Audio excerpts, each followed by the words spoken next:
Going into a safe It's house. 9 o'clock, all rise for the pledge of allegiance. I pledge allegiance to the flag Flag of the United States of America and to the republic for which it stands, one nation, under God, indivisible, with liberty and justice for all.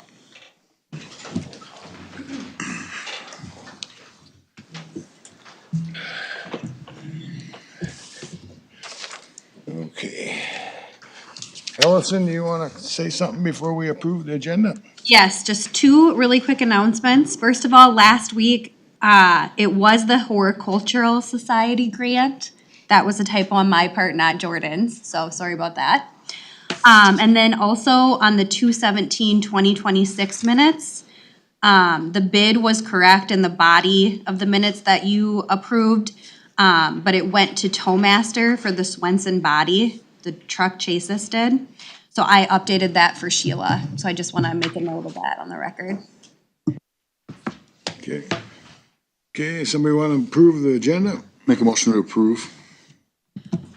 I'll second it. Okay, been a motion and a second. Any discussion? All in favor, say aye. Aye. Somebody want to make a motion to approve the previous minutes from February 24th? Make a motion to approve the minutes. Second. Got a motion and a second. Any more discussion? All in favor, say aye. Aye. Abstain. I wasn't here. Okay. Public comment. This time, anybody like to come forward for public comment? I'm just gonna read something here real quick. Public comment periods and public hearings are opportunity for members of the public to inform Houston County governing bodies about their views. Houston County can establish specific periods for public comment and set time limits on speaking opportunities. These guidelines help maintain order, ensure efficiency, and allow for maximum public participation. Houston County guidelines are below. Speakers should sign into each meeting on the sign-in sheet near the entrance. Each speaker is limited to 3 minutes per comment period. A timer will be visible to indicate when each speaker's time is up. Speakers should speak into the microphone when it is their time to speak. Speakers should state their name and where they are from. Speakers may not give their time to other people. Only one person should address the board at a time. Comments should be directed to the governing body or chair. Public comment is for receiving input, not for dialogue, debate, or question and answer with the Board of Commission. People do not have the right to disrupt the meeting or make vulgar or inappropriate comments and gestures. Speakers and the governing body should be respectful of each other. Okay. State your name, please. Hello, my name is Cynthia Cresswell Hatley. I am a neighbor of, or I own property of the, we own property next to the proposed Olson mine. I'd like to speak to you, and I thank you for letting me speak to you about the mine density standards that were changed in March of 2025. I understand that it was determined that the amendments were not site-specific, which could be argued. However, it was undeniably site intended for the Olson mine, and therefore, we feel the neighbors of surrounding the mine, the proposed mine, should have been notified. The timeline goes as follows. September 2023, the Olsons purchased their land from the Hoyland Estate. November 23, Bruning notified zoning that G-Cubed Engineering had been retained to represent Bruning for purposes of zoning development. January 24, Claire Patrick and Jarrett Olson signed a lease with Bruning Products for the newly purchased land to form a quarry. In the lease, under miscellaneous provisions, and I quote, "Leaser may purchase for their own use sand from the real estate for the price of $7.50 per ton and trucking for the same $4 for the haul." In January of 2025, G-Cube submitted an application to amend 2 sections of the ordinance. These were on mineral extractions. They are as follows: 27.3, 27.815. And on February 12th, less than a month later, Houston County put a notice in the Argus that of the upcoming hearing. Argus is not readily available to people in the west end of the county. February 27th, G-Cube presented the proposed amendment changes written by G-Cube to the committee. March 18th, the commissioners approved the G-Cube application. June 26th, same year, Olson Mine application was submitted. August 14th, neighboring properties were finally received notice of the public hearing. August 19th, public comments were due. August 20th, a notice was sent out saying they postponed their hearing to gather more information. On that same day, zoning was asked if the public comments were shared with the mining group, and they said yes, they were shared verbally. This timeline indicates that amendments 27.3 and 27.815 were written and approved for the Olson mine. They needed to be changed since the Erickson mine was within that half-mile setback.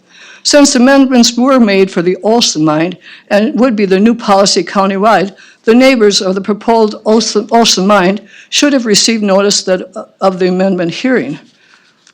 This was not the case. We are requesting that the amendments regarding 27.3 and 27.815 be reverted to how it was originally intended when the ordinance was written in 2014.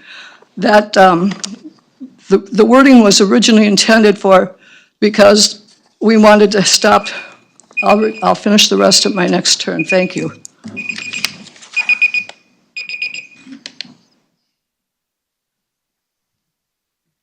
Good morning.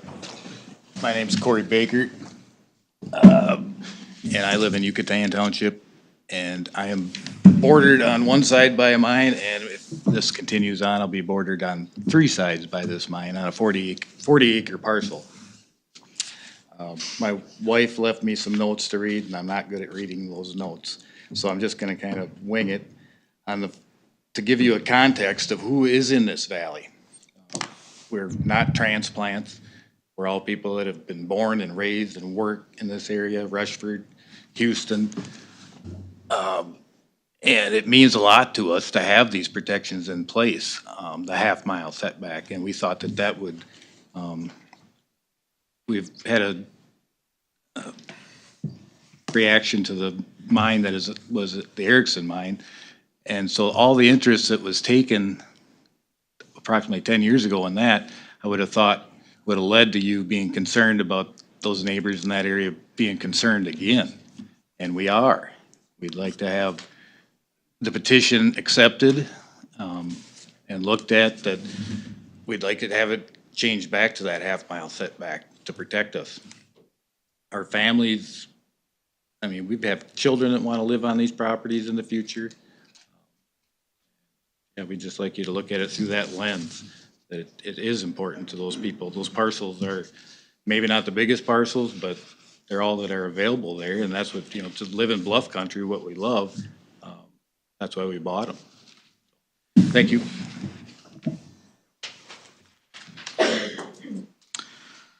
And just real quick, I want to point out the petition that he mentioned was a petition that we received at the last planning commission meeting that was emailed to all the commissioners. Guess I'll take my turn in the barrel. Good morning, ladies and gentlemen. My name's John Haynes, and I live in Houston. And I spoke the last time, and I would like to remind this board what I pointed out at that time. We're getting ready to make a decision here that's not very easily reversed. Old age has taught me, avoid decisions that are not easily reversed. That quarry goes in, the first scoop comes out, we have lost the ability to reverse that decision. I think we should take and weigh on that heavily. Other questions I have, I mean, I live on the west end of Houston. What kind of dust abatement am I going to be looking at? What is their dust abatement plan? Typically, with college education in this, the answer to dust abatement is you keep the material wet. Whose water are you going to use to do that? Mine? Where's the water for that going to come from? More importantly, where is the used water going to go? We live in a karst. Any water that goes on the ground finds its way to the water table pretty quickly. Anybody that farms here knows, drill a new well right now, you've got to go deep, and you're looking at least 150 feet of casement. we need to start looking at how do we protect that water? Because our farmers need that water. Drives the economy here. The other question I have, what about this board's fiduciary responsibility to the citizens of Houston County? We have spent a lot of money on that bike trail, and we need to protect that money. What effect is this going to have on our local businesses? Does anybody talk to the Sawmill Motel people? Does anybody talk to the International Owl Center? Has anybody talked to Mileage in Houston? What this might do to their business? Does anybody talk to JT's? You know, how much, if we lose the tourists, what effect is this going to have on our local businesses?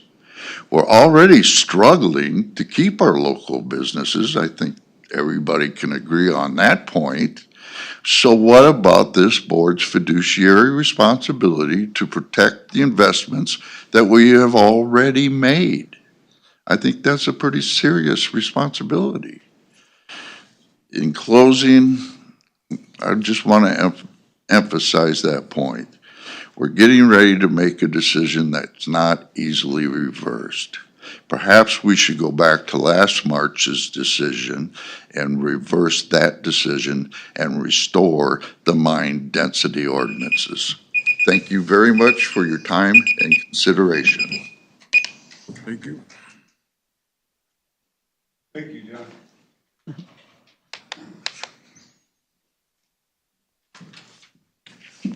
Joyce Ruffler, Yucatan Township. First of all, thank you for letting me speak today. Again, I am one of the petition signers, and I've went around and collected signatures. And I will say that all the conversations that I have had, people were unaware of the changes that took place. I think we are on the same team, and I think in watching hundreds of hours of videos and reading notes, I think that this one just kind of snuck in where it got overshadowed by the definitions. And the removal of the mine density kind of was an afterthought, which I think was just a variety of variables that made that happen. And let's see, there's so many things. The Caledonia Argus, I know that's the legal newspaper, but I'm a subscriber now and I get my paper a week late. So many times when those posts or comment periods are put in there for 5 days, I don't get it until the day after those are due.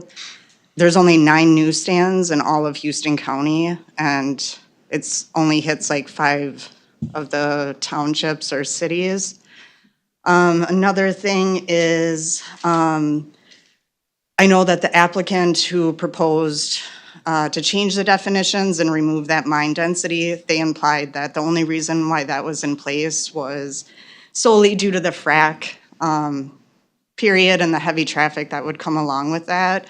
But I do not feel like that's the case. I think it was put in place because there's risks with the silica sand, and we know that we have that high mineral content, and with our karst region, that's why this area was sought out by the fracking industry when it was a big thing. And I know I mentioned I've spent hundreds of hours over the last few months, which is true, but it's nothing in comparison to like the hours and the time, and it took years for that to get in place, like from 2010 to 2016, and then it was in place for almost a decade before a first of its kind applicant came before you guys. And that should have been kind of a red flag, or just cause to pause, I guess, and step back and ask yourself why they were requesting that. Also, even with sand mines, there is still heavy traffic. If one goes next to you for 20 acres, that's, even if they did 6 truckloads an hour, that's like every 15 minutes past your house. Times that by the hours that they're operating, which they request like 6 a.m. to 8 p.m. So that's like 250 or something. And then, it's 23,000 truckloads that go past you Thank you for your time.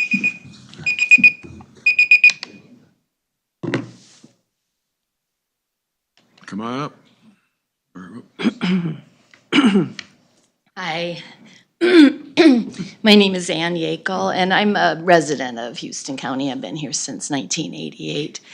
I'm actually, I didn't know I had 3 minutes. I thought I had 1 minute, so I'll try to make it brief. First of all, I wouldn't want to have you guys' job because I think what's going to happen in rural areas is going to be a lot of pressure about land use. And I guess what I'm just going to put it out there to you is to try to balance economic issues with quality of life and the future generations of the citizens of this county. This is a beautiful, pristine county. We moved here specifically to live in southeast Minnesota because we loved it so much. But we also see so many changes, even like with our well, because of nitrates in our water, more flooding.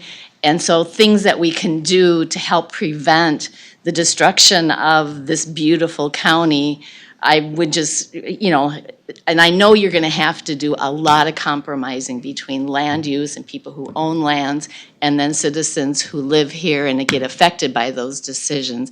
So to me, keeping a half mile between mines is a really realistic compromise. I'm not a huge fan of mines, but I know that they may be essential and needed at some point in time. So I guess what I'm asking you guys is to try to figure out ways to compromise to keep the quality and the natural environment, the karst region, our pristine springs, water, and balance that with economic type decisions that you have to make. Did it in less than 2 minutes. Thanks, guys.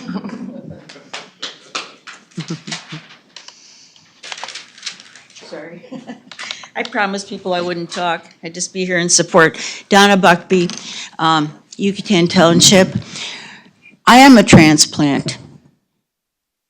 I grew up in the Twin Cities, and 50 years ago, I drove down into the Root River Valley, laid eyes on the beauty of Houston County, and I fell in love. This is the most beautiful place on earth. Why not preserve this scenic beauty? I have it on good authority that there are plenty of places to get sand when it's needed. I'm not saying don't mine, but you don't do it in the most beautiful place on earth. Because once it's ruined forever. Thank you.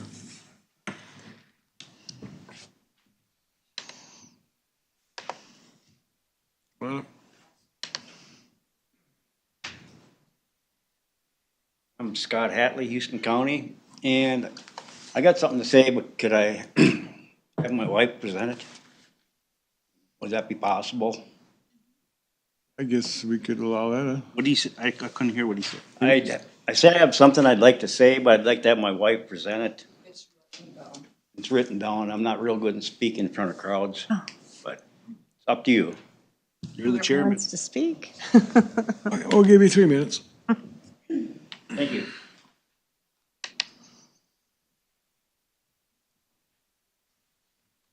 Thank you for granting that request. This is for Scott Hatley, Yucatan Township. Good morning. In 2024, my family decided to sell our dream home in Florida and purchase 195 acres from the Hoyland Estate. This land is located between the Root River and the Olson property where the proposed mine is.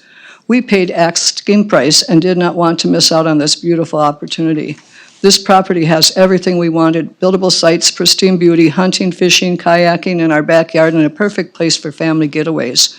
If the mine density standard does not return to the half-mile setback that it was in place when I purchased the land, the 1,000-foot setback for homes and the floodplain would leave us with next to nothing for building sites available. My son and daughter-in-law have no interest in building next to the sand mine if the sand mine is permitted. What would be the best interest for the citizens of the Houston County? A couple of new homes or a sand mine taken down a hill between the beautiful Root River and the historical scenic byway, Highway 16. The best would be homes. bringing families to the area, supporting schools, churches, businesses, while increasing the tax burden for Yucatan Township and the county. A sand mine would put increase in the wear and tear of the road systems, destroy a portion of the pristine hills along the bike trail and river, which would bring less tourism to the city of Houston.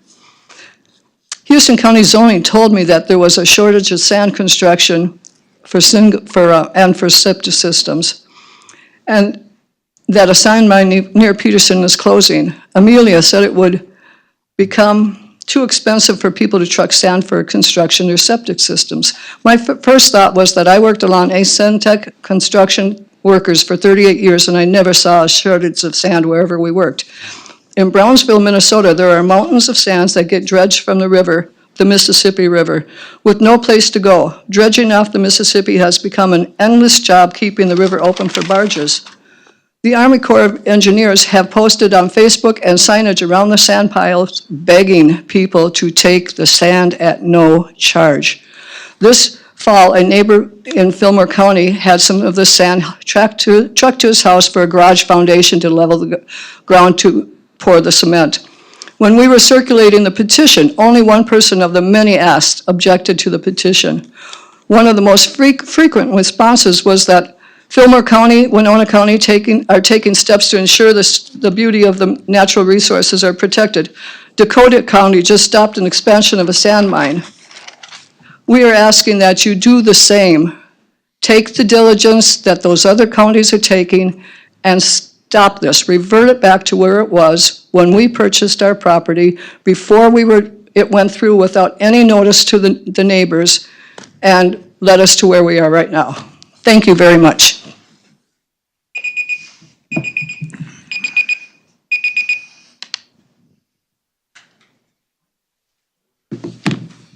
Anybody else?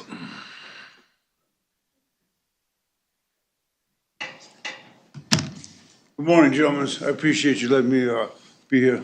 I'm Dwayne Teschler, and I live in Fillmore County, and we also have gone through all this stuff. And to protect our tourism and the money that comes in with that way, and the building, I strongly oppose this. I came here from LA, Lower Alabama, and I love the pristineness. I was born on the other side of Wisconsin. However, I returned from the Gulf to come up here and brave the frozen tundra to be in a place where it's pristine. Fracking and frac sand mining is destroying our ecology. Other people before me talked about the traffic and the wear and tear on our industry. Not to mention, I worked at a glass house and was forced to wear a respirator all the hours that I worked. And with all that silica going into our air here, I'm very much opposed to even having to drive through here because of the risk to my lungs and my longevity, the probability of cancer. And I know for a fact that in places where silica is in the air, cancer rises up 500%.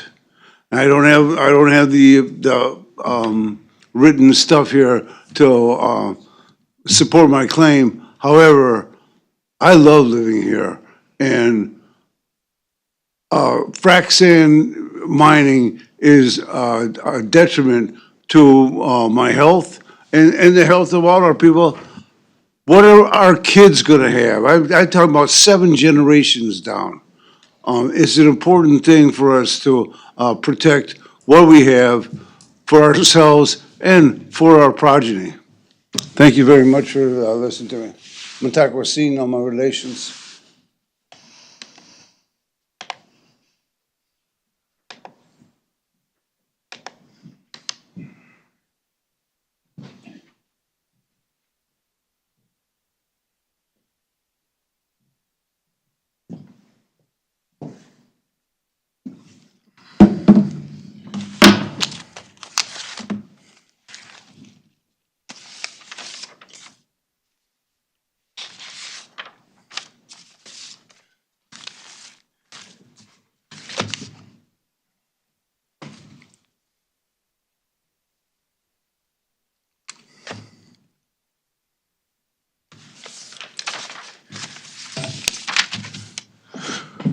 Good morning. My name is Steve Hartwick. I'm from Money Creek Township. First of all, I want to verify that those petitions were officially accepted because there's 250 people there whose opinions matter. The publishing in the Caledonia Argus met the legal requirement but it was basically hidden under a bushel basket.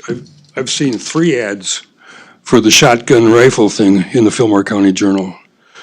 So I don't understand why something that affects the entire county would be limited to just that small outlet.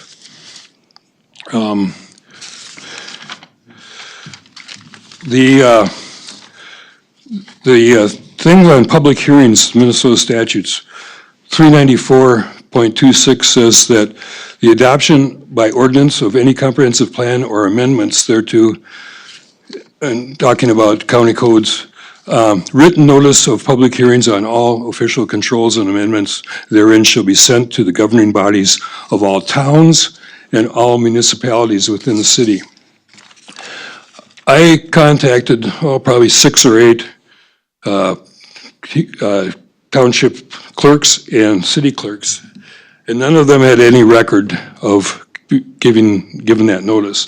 I contacted Amelia Miners in November, and she said that the emails notices were sent that day as well, and mailed notices typically are sent on the Monday of that week, but there's no records to confirm that. So we have no record that these people, from them or from Amelia, got that notice for this public hearing.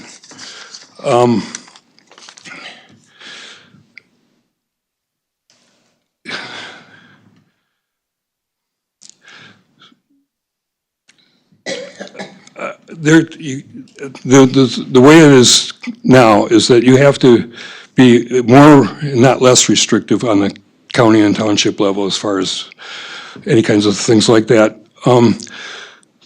The fact that they was supposed to be site specific, it doesn't, the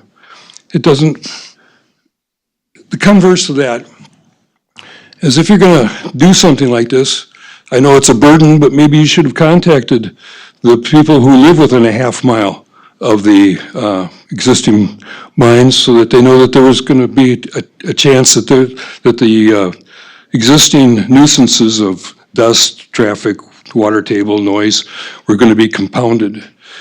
And one last thing I'd like to say, my time's up. See you after the meeting.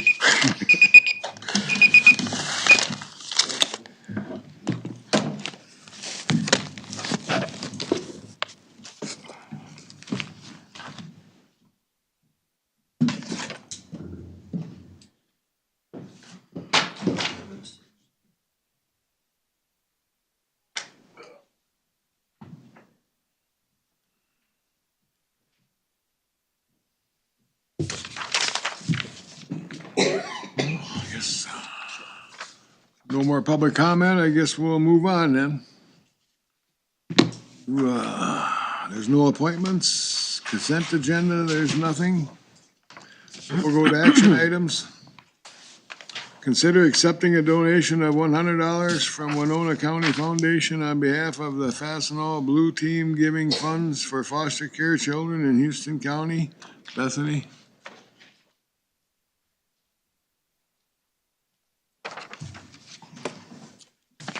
Good morning. Each year, Fastenal Blue Team does a fundraiser and they donate money to our foster children. So this is the 2025 funds. I'm asking that you approve the donation for us. Motion to approve. Second. Okay, we had a motion and a second to approve. I'm sure there won't be no discussion, so all in favor say aye. Aye. Thank you. Thank you. Now we'll go to number 2. Consider approving the purchase contract for mosquito abandonment services with Driftless Region Vector Control LLC. Page and Jordan. It's the same contract we do year after year with Joy Wright. So Has it changed any? no, he increases his rate a bit, but not much, so 4%-ish usually, so no changes. Okay. Motion to approve. Second. Okay, we got a motion and a second. Any more discussion? I had somebody, excuse me, Okay, go ahead. I had somebody ask me, is that sprayed on? I mean, Yeah, in his areas that he oversees, yes, he checks on. okay, and what do they use? You don't know that part probably. I do not know that part, but I can check and get back to you. I know we've done this in the past. Many years. Yep.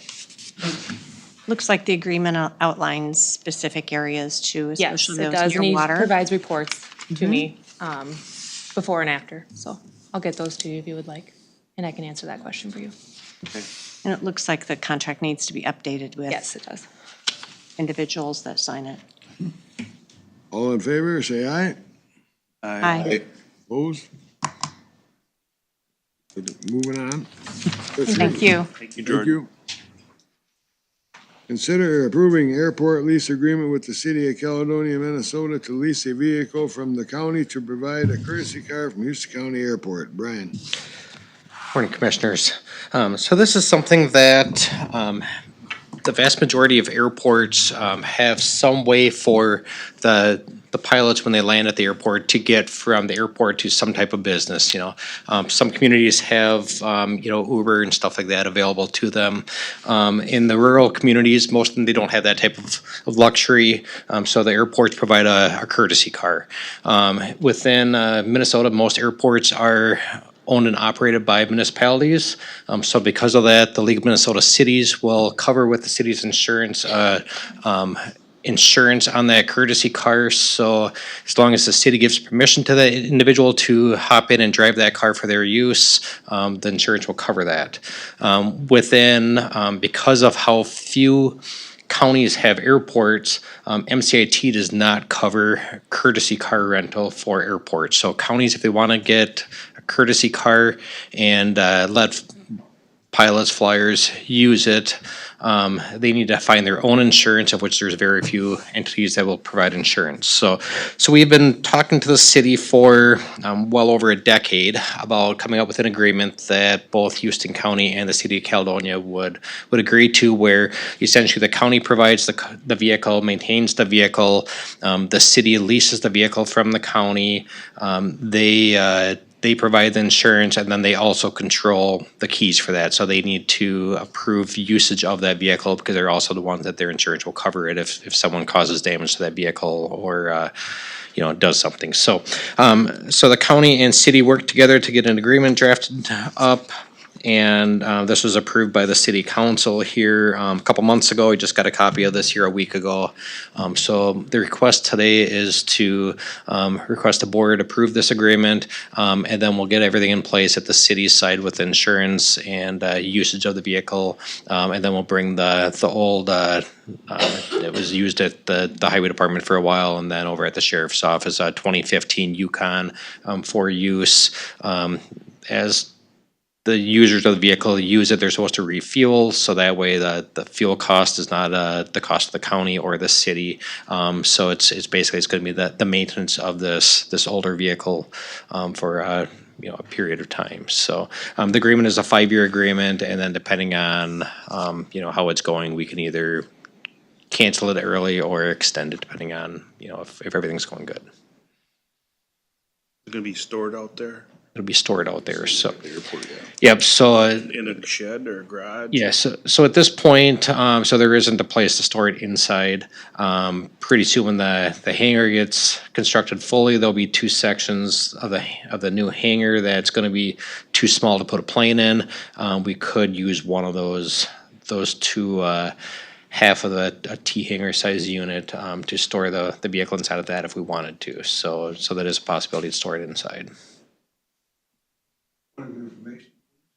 But does the county then have to maintain the insurance and all that stuff and be liable for the injuries caused to passengers of this vehicle and or how this vehicle impacts other people on the road?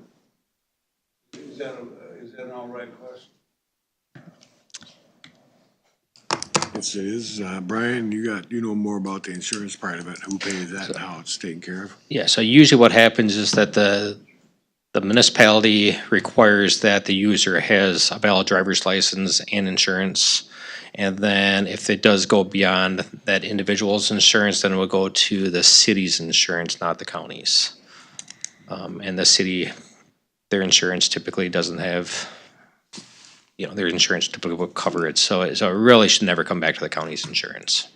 It'll be the city's MC, And Minnesota the, City Insurance League of Trust. Minnesota Cities Insurance. and the Trust, private, yes. the driver of that vehicle will And have the their driver, insurance too, yes. I'm going to make a motion to approve this so we can actually have a chance to discuss the details in the agreement. Second. Okay. The one thing that and that addresses the question that was asked, I do like how the agreement lays out, the city is actually responsible for a lot of the administrative specifics with insurance and making sure that they are, the policies are kept up to date and all that as well. And then the county's responsibilities are for maintenance and probably placement of the vehicle. And we also have the vehicle, right? So Yes. it doesn't have to be purchased. So I think that's a great thing to compromise on an agreement. Are you gonna have specific rules for the people that are gonna use this vehicle? Yeah, so that'll be the city will set the rules. So sometimes they will set it with, it needs to be a, limited number of miles from the city, maybe there. And I haven't Okay, spoken so that- recently as far as, how far they're gonna be able to drive this vehicle. But, it probably will be where they can't drive out of state, set number of miles. So the city will be the one setting some of those rules because that's something that with their insurance. So what if the user wants to drive it to Spring Grove? They gonna be allowed to do that? Absolutely. Okay, I was just asking I'd like to see the rules, what the city rules would be. What local driving is, maybe? Yeah, what's local? Is it, can they go to anywhere in Houston County or they have to stay within Caledonia area? Could they fly in and go? And those Seems how they're- discussions, They're flying into our airport. We're providing this to help with tourism coming to town. That would also include Spring Grove. It wouldn't be specific to. They may fly in there because they have family in Spring Grove and they're gonna go stay at their family's place. When we originally put this together, which I was involved with, that was the whole idea, is to promote it for the local area. And I don't think that would be limited to, and maybe I'm speaking out of turn, but I don't think that'd be limited to if you wanted to go to Waukon to eat, you certainly could. Doesn't look like your agreement has any specific, There isn't at this point, just no. Caledonia and back to the airport. Doesn't say that. Right. Because if you come here, fly in, and you got a doctor's appointment in La Crosse, can you go to La Crosse with the car? Geez, I certainly think that the contract doesn't say you can't, so I would say that's probably Well, okay. it says out of The state, so I was just. county or whatever. Do they have rules have they given you rules to look at? so the city has not provided me with all of their requirements for the flyers, no. And they haven't, informed us on if it's gonna be a locked box with the key, if they're gonna need to call the city for that accommodation for that locked box, how the flyer's gonna get the key. Kinda how we talked about it. So there is some things that's been talked about internally at the city that I guess we haven't worked out or had some of those discussions. That's kind of how we talked about it, and I talked to Steph and Jake about it, and regarding how they'll have to call in and then they'll get a combination for it. And of course, we would record like you said, the insurance information, so on and so forth. Requirement obviously would be to fill the vehicle out prior to returning it, as stated, so. The insurance policy might have some restrictions as well. That's I what can mean. certainly talk to Jake about it. That's what I mean, they're probably limited Brian, to how what. far out is the agreement with the city with those questions probably? I guess I don't know what the status is. They have, this went to the city several months ago and it finally got approved and back to us now. So Do they need that? I would like do to they say need it's, this agreement prior to getting those, them questions answered? There's probably some good questions that the board has here. I think we can definitely, table this and get that from the city before we approve it. I know they would like to know that this is gonna happen before they put too much time and effort in getting some of those details worked out. I know Decorah has a courtesy car, several other local airports, and they've got contracts that I'm sure that you guys are using as a base model. It just would be nice to have some of that further information before we commit the vehicle, in my mind. Yeah, I provided to the city multiple examples of what other airports are using, so that way the city has a basis to start on, but ultimately it's gonna be between them and their insurance and, what they want to approve on their end. But we can definitely table this if that's the wish of the board. It looks like the terms on the contract are December 9th of last year until the December 31st of 2030. So it's a, Right, it's a 5-year Yeah, 5-year. agreement. So it would be nice to have the language of the rules before we make a decision to approve it. I mean, I think it's a good idea. I mean, it's fine with me. I just want, because we're providing the car, and I just wonder if there's gonna be restrictions on where they can go with that, because they're providing the insurance, so. Individual that drives it also has to provide their insurance also, Right. like a rental. Kind of like a rental. double insurance. I can amend my motion then, if that's acceptable, or rather than rescind it, that we I'll find out amend more my information. second. That we're agreeable to finding out more information and moving this forward then for a or a decision. Are you making a motion to rescind your previous motion? Yes. But I would like to continue or pursue getting more information, So you would make a motion to table this then? I suppose. Okay. I'll second that. Well, we need to rescind the previous motion. Yeah, I did that. I rescind my motion that he seconded. And I rescinded that. But I would like to see this move forward, because we've been talking about this for a long time. Agree. And Okay. the car's not getting any, the Yukon's not getting any newer.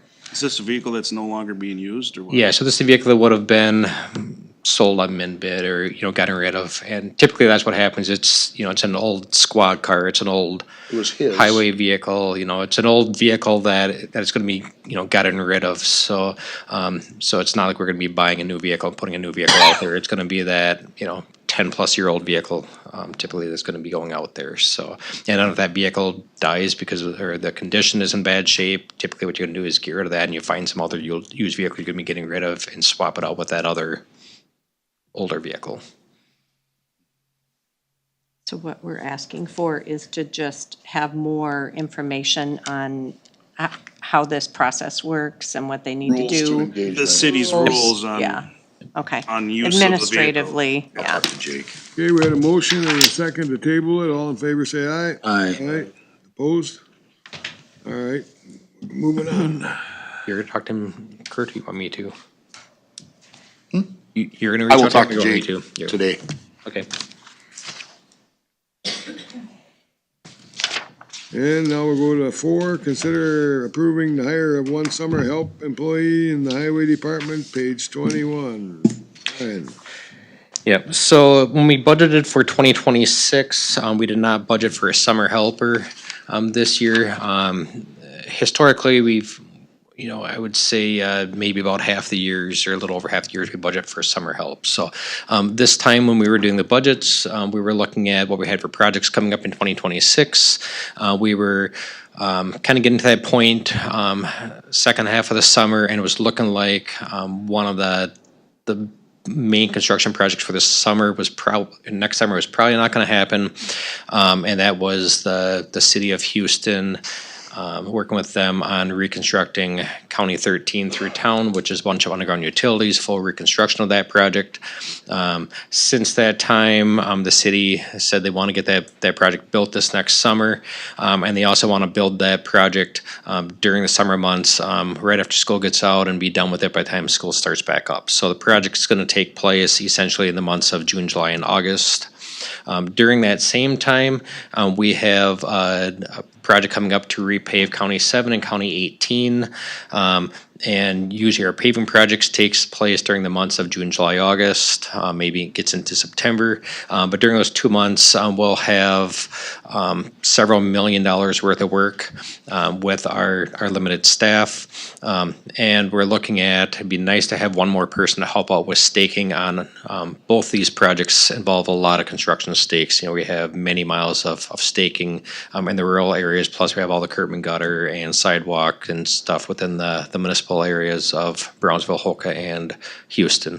So we want to have all that stuff done. Looking at our budget for this year, we're getting additional money coming in for the regular and municipal maintenance accounts that we can fund this additional salary for that account. And then I also spoke with the county surveyor's office to see if they can provide some assistance with staking this summer and helping us out where needed. And they think that they're going to be awfully tight over there to help out. So they're saying you definitely can't rely on us on helping out with staking this summer. So what it would involve if this is not approved is pulling over potentially some highway maintenance staff to help out that way instead of doing their normal road maintenance work. So my request today is to request a student. We've had, there's potentially 2 different students interested in working for us this summer, essentially looking for that 3 months, 5 days a week, roughly 8 hours a day to help out with staking, so. And then there was also a lapse in a position for one of the account techs that had left, so then there was some cost savings on that too for some payroll savings as well.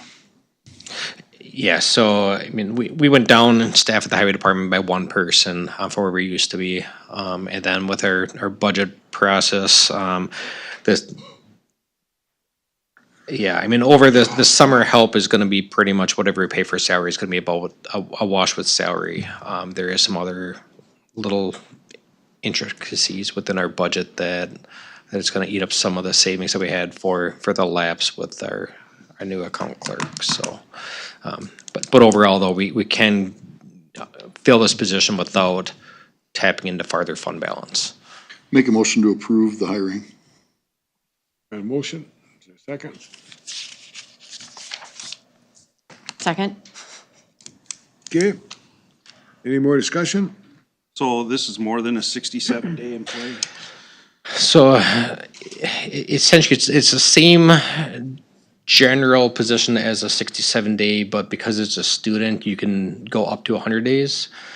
So, essentially it's gonna be when they get done with their current school year, whether it's a high school student or a college or tech school person. So they're gonna start in, middle to late June or a little middle to late May or maybe into early June for a start, and then they'll be done by end of August. So it might be 67 days, it might be slightly over that, but it's gonna be very, very close to 67 days. And this would be just classified as a temporary seasonal employee. So, yeah, cause 67 days is 536 hours. Yep. So you're talking 800 hours, weren't you? You'd be allowed up to roughly 800 hours, but realistically, we know that they're not gonna start till after the school year ends, and then they're gonna be done prior to the new school year beginning, so it'll end up being probably closer to that 600-hour window. There might be some days longer than 8 hours, and other days, maybe we won't have them here. So will you be advertising for this and doing interviews? Usually with this, we get interest expressed, and then if they're interested, we select and we don't go through an interview process because it is that short window. I guess we can, I don't know if you wanna. Yeah, I mean, if there was no interest, or, if there was no interest in it from the individuals that you're working with, then we would probably put something out there for a temporary employee. So it's a contract, right? Not employee? Because that'll make a difference in what you're talking about. Yeah, it's a temporary seasonal employee. It's kind of, it's similar to kind of like the drivers the VA has, where they kind of try to solicit people to come help and work, and It's not necessarily advertised per se. Okay. It should be advertised. Okay. Shouldn't it? I'm just asking. If I it's mean, an employee. If it's an employee, a temporary seasonal employee, it should be advertised. Yeah, And we could advertise it. we could. Historically, I don't know that it's ever been advertised, but that's, Well, I don't ever remember doing Absolutely. this before, Brian. When was the last time you've done something like that? probably 3 or 4 years ago. And prior to that time, it was most summers. So usually what it was is we'd have one person then that was interested in surveying, and then the next year someone who's interested in either engineering or the civil tech side. So it's kind of, they tried to hire someone back and forth. I believe our last individual we had was maybe Sam Stemper, that was graduate from Caledonia, that ultimately now he's working for a contractor over in La Crosse. We've had several employees that have gone down that path in the past. So a lot of times you get them in for one summer, then if they're interested in coming back the following summer, maybe even a couple summers beyond that, then they'll come back and help out. So It's a great idea to get youth or people from the area interested in kind of on-the-job training. So hopefully they come back and they stay in our county. yep, absolutely. All right, any more discussion? All in favor, say aye. Aye. Aye, opposed? Aye. Okay, we got, that's your motion carries. Now we'll move on to number 5, consider reviewing and approving payments. Carol?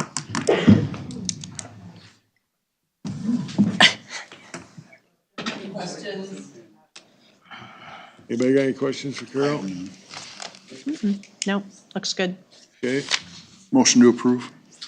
there's been a motion to approve. Is there a second? Second. All in favor, say aye. Aye. Okay, coordinator updates. Yeah, just a reminder, tonight at 6 PM, we do have the public hearing for the rifle shotgun ordinance. So that'll be at the basement of the EOC. Again, that's tonight at 6 PM. Also, just to kind of, for you viewers that are watching this online, we do have some tech issues with our camera. We have a camera issue. It is recording, you can see us, but the view at the podium is not necessarily being recorded right now. IT is working on that to get that fixed, and they've been here trying to figure that out, so. The side view is recorded. Correct, yep. It's just not recorded this way, it's recorded this way. Correct, yes.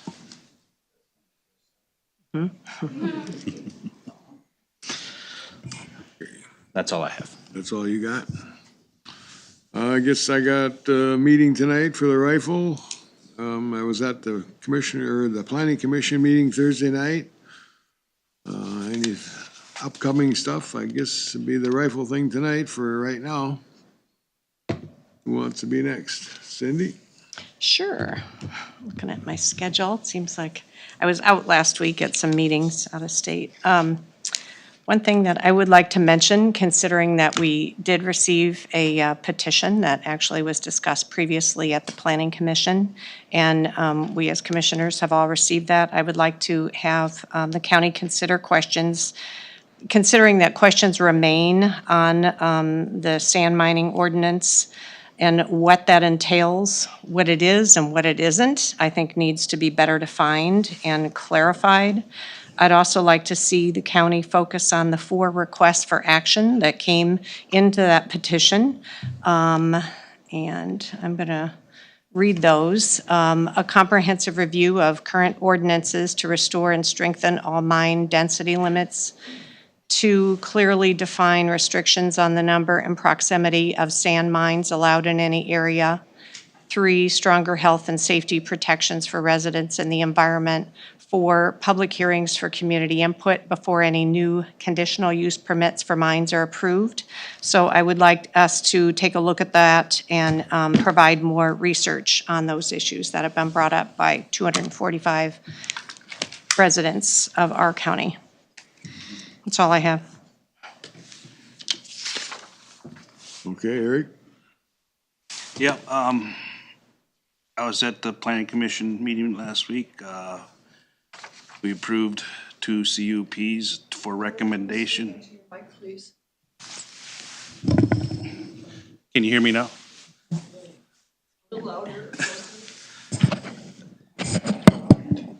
There you go. At the planning commission, we approved for recommendation two CUPs on, a cabin and a dwelling. That'll be coming before us for final approval. Referring to what Cindy said, the agenda amendment for the ordinance change was postponed or was taken off the agenda, so that'll be coming, I'm assuming, this month, so.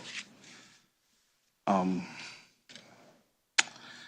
I don't think I have anything else other than to congratulate Brent Parker on his 1-year anniversary of being in Houston County, so. As of today, yeah. First day every year today, huh? Yeah. Today. Andy caught me in the parking lot. Did he? I figured he did. Nice. Kinda hard to say no to. He is, yeah, very much so. That's all I got. Bert? I got Sheriff's Department jail meeting, safety meeting coming up right after this. And reminder of the feedlot meeting is tomorrow at Good Times. What time is that? Starts at 8, I believe, goes till 3.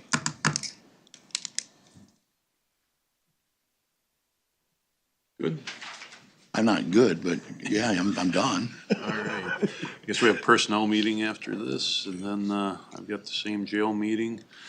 I got quite a few informative emails from people the last week. I appreciate that. Some good reading there. Phone calls is always nice to get as well. Appreciate that as well. I did have a form that I passed out down the line here that. This one here? Yeah, it was from the Gopher State Sportsman's Club board director, Jeff Frank, and he had trouble with getting all the commissioners emailed, so he wanted me to give a copy to each of you on their findings for that shotgun rifle, so for your reading there. I guess I'll see everybody tonight. Okay. I too was getting a lot of phone calls considering this and trying to clear up a lot of confusion of what's gonna go happen tonight. Some people thought we were having a vote, and we're not doing that. We're just taking in comments, and then consideration of that will be coming later, so. Prior to April 1st. May 1st is actually the deadline that the DNR needs to know. So we'd have to do it in May. Yeah. I mean, in April or May. Okay. So, yeah, I've been getting a lot of calls. So we gotta have this vote in by March, end of March then, or so that's be April 1st?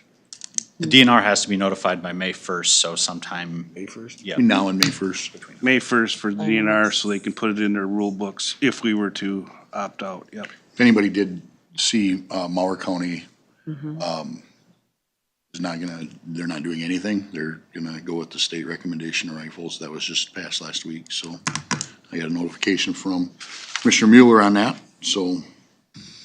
Fillmore, they're doing theirs tonight, right, Eric? Today, Today? All right. Winona County had theirs too last week, I believe. What day, they haven't decided yet? They haven't made a decision yet. Okay. Anything else? Closing public comment. Do we have anybody? Well, you stood up first. You come up. Okay, I was gonna speak before I got more nervous, and also I'm happy to know that the video is not working right here.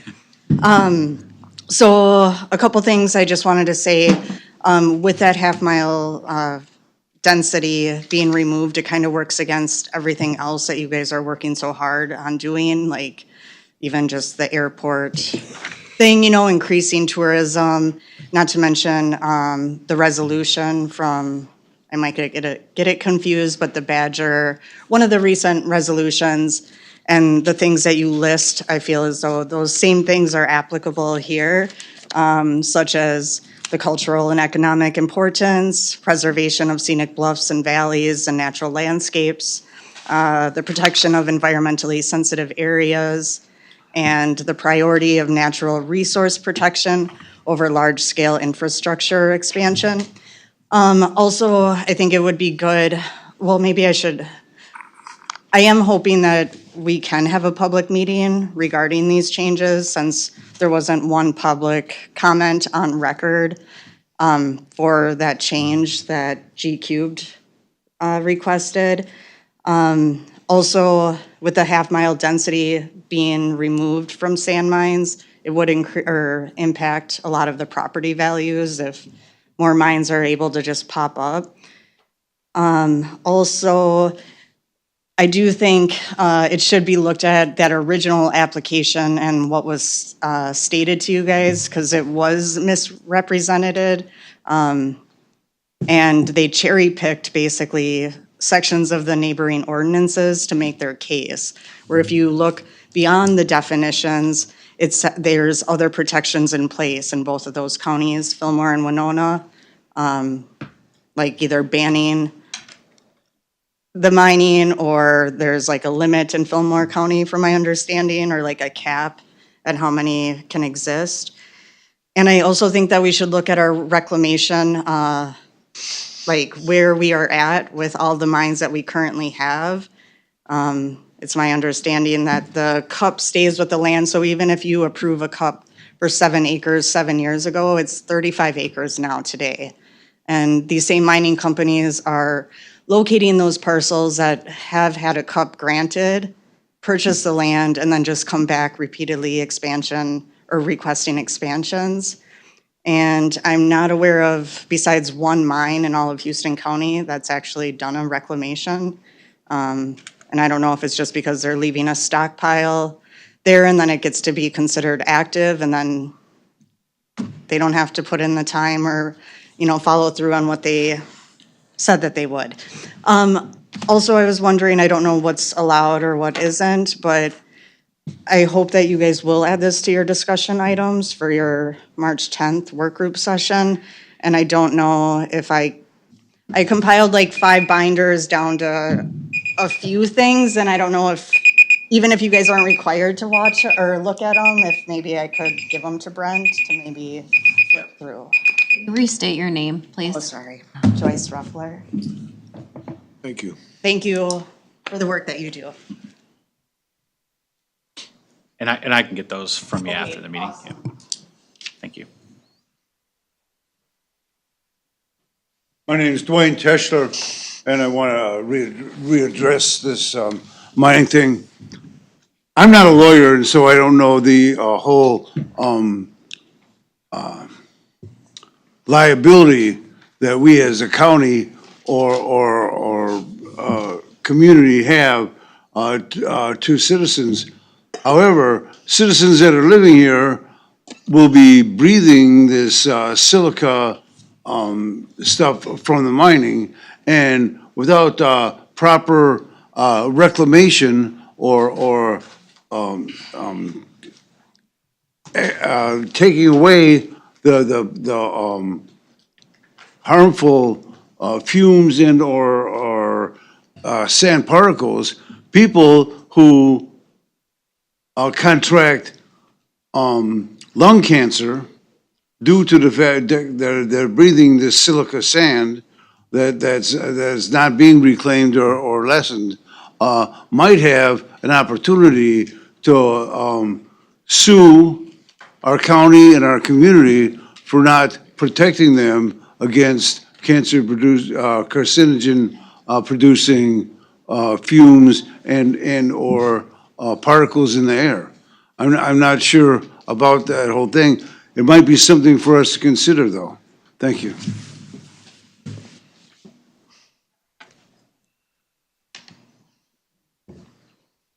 Come forward, please.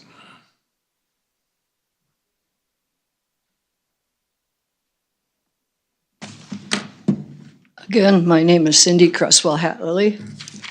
I was speaking about the timeline when I ran out of time. And this timeline indicated that the amendments 27.3 and 27.815 were written and approved for the Olson mine. They needed to be changed since the Erickson mine was within the half-mile setback. Since the amendments were made for the Olson mine, and this would be a new policy county-wide, the neighbors of the proposed Olson mine should have received notice of the amendment hearing on February 27, 2025. They did not. This was not the case, and therefore we are requesting that the amendments regarding 27.3 and 27.815 be reverted to how they were originally intended when the ordinance was adopted in 2014. The ordinance was adopted in 2014 after many hours of conversations, and it was a way to restrict the mining, but not necessarily stop sand mining. All involved then knew, as they know now, it was site intended. To amend the ordinance without proper notification to the proposed mine neighbors should be considered a direct dereliction of duties somewhere within the system. That was hidden under the guise of not being site-specific. If we go into a conclusion, we conclude that, number one, the site was site intended, or the amendments were site intended for the Olson mine, and the neighbors should have been informed before the changes were made. And the amendments were written by G Cube, who we stated worked directly for the Olsons and for Bruning. There is available sand. The Army Corps of Engineers is trying to give it away, and it can be used for construction and septic systems and things like that. The zoning ordinance takes the stand to support the citizens and natural resources, but here they're clearly not doing that. Citizens' health and safety should come before a single family's profit. There was a report acknowledging that there are rare species, plants and animals on that hill. That report was written in 2012 when the Erickson mine came up. Unfortunately, because it's 10 years old, or over 10 years old, it has to be redone, and we are in the process of having that done as we speak. I respectfully ask that you please look into reverting those amendments and going back to the original 2014 wording for sections 27.3 and 27.815. Thank you for your time, Commissioners.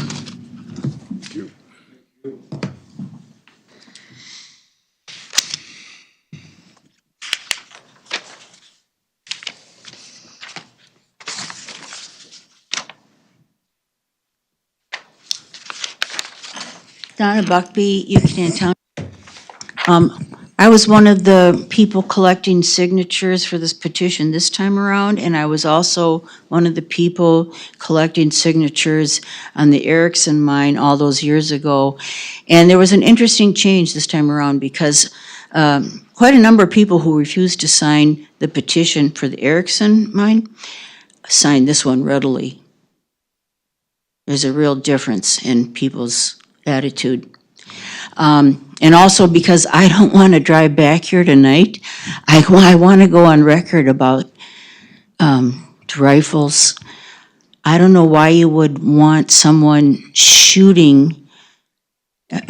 I don't know a lot about this, correct me if I'm wrong, but a bullet from a rifle can travel 3 miles. You're going to have people maybe not even from this area knowing who's living where a house is or animals are.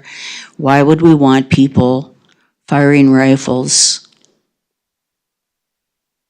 with bullets that travel 3 miles when I think we can't shoot within, 300 feet of a house? I mean, it doesn't make sense. Thank you.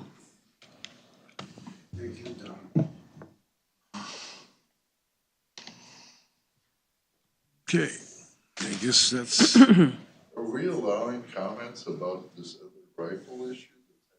No, this was just for the sand. It's public comment for anything. It's actually anything, yeah. Then I would like to make Come on up. get Donna angry at me. This rifle shotgun thing, when it was originally conceived, it made sense. Kurt, you understand ballistics, right? So do I. I used to compete big bore. with the new sabled rounds out of a 12 gauge, the range issue has already extended considerably. More so the 220 than probably the 12, based off the ounces and weights of the bullet itself, their projectile You itself. see where I'm going in this discussion, Kurt. So, you know, is that really that big of a change with these sabled shotgun rounds to go to rifle? And from a science standpoint, I've got to say, there's not a real big difference anymore. So, you know, I don't want people shooting at my house. Gun safety is a big issue with me. But I think we'll also have to acknowledge the science of where this ordinance is now. And with the sabled rounds, you might as well have a rifle. It's not an ordinance right now. Right. It's the state of Minnesota, and I want to remind people of that this is a tough decision for the five of us sitting here, and no matter what the decision is made to do nothing and allow, under the state statute, to allow rifles or to enact an ordinance, we're gonna be wrong regardless. So just remember, when people start talking about that, put yourselves in our shoes. This is a tough decision, and that's why we're here. That being said, the state is the one that allowed this to start with, not Houston County, not Fillmore County, not Winona County, the state. Once again, St. Paul's trying to tell us how to live. Interesting as it may be, yes. Well, it certainly keeps happening. So that's why we're having the public hearings. That's why we're going over this and talking to our people that live in our districts to make sure we get it right. And obviously, what the majority says is what's gonna happen. Okay, I think that's fair. I just wanted to point out that little bit of science. Appreciate that. Okay, Sorry, can you repeat your name? John Haynes.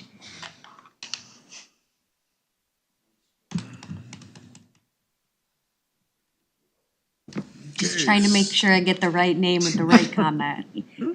So we gotta make a motion to adjourn? Is there any more comment? Oh, don't think so. Any more comment? One more. Here he comes. One more, yeah.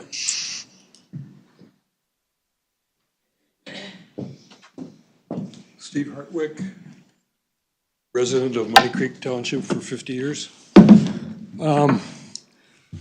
So you have a workshop on the 10th.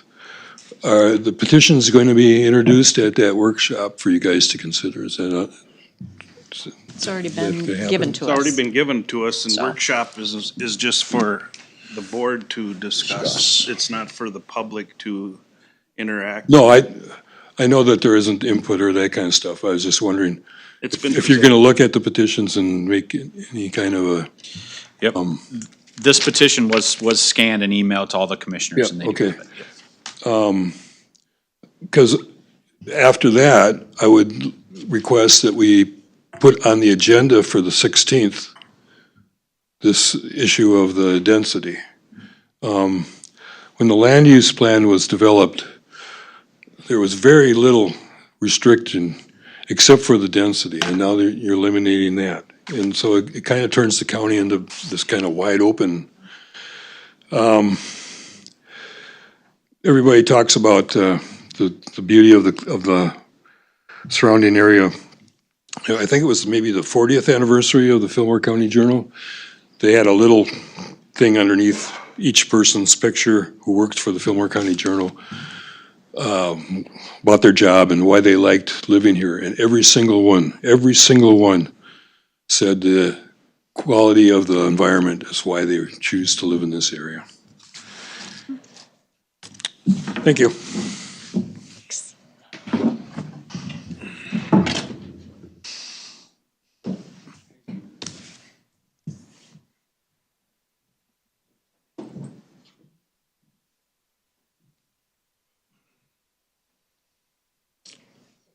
Somebody want to make a motion to adjourn? Well, Or- you want to ask for more comment if there is? Nobody's coming forward, so I figured they all done, but anybody else want to make any more comment? I'd just like to make clarification for the agenda request that was submitted by Steve. The it needs to come through the planning commission. Seeing as how it was postponed last month, needs to come to the planning commission before it comes to us. So you're saying that planning commission didn't act on, We didn't. That no, discussion, because that- 'cause it was that just agenda presented. item was pulled. They pulled their agenda item, so. We are, I believe, on for March. This month. You wanna wait till after the planning commission hears it before we discuss this at work group, or do we wanna talk about it at work group?